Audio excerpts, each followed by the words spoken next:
Governor Sindh news conference میں بڑا اعلان کر گئے. میڈیا سے گفتگو میں کہا کہ گورنر ہاؤس میں ہر چیز کا آڈٹ کرائیں گے. گورنر ہاؤس کو کتنے پیسے ملے, کہاں خرچ ہوئے, آڈٹ میں سب سامنے آ جائے گا. نہال ہاشمی نے کہا کہ گورنر ہاؤس میں عوام کے لیے سحری اور افطار کا بندوبست بھی کیا جائے گا.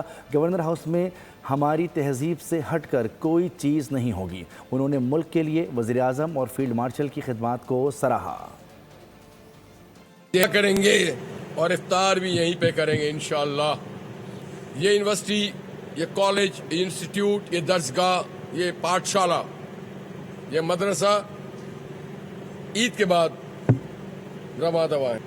یہاں کی ہر چیز کی آڈٹ کریں گے آپ, ایک ایک چیز کی کریں گے نا.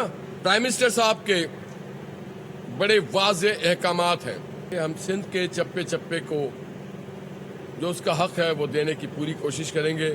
جو سپاہ سالار ہیں, فیلڈ مارشل سید عاصم منیر صاحب, وہ آپ اور ہمارے جیسے گھرانے سے تعلق رکھتے ہیں, جن کے گھرانوں میں سکھاتے ہیں پاکستان کے ساتھ ٹوٹ کے پیار کرو, جن کے والدین سکھاتے ہیں محنت کیسے کیا جاتا ہے, اور ان کے تو والد سکھاتے ہی تھے.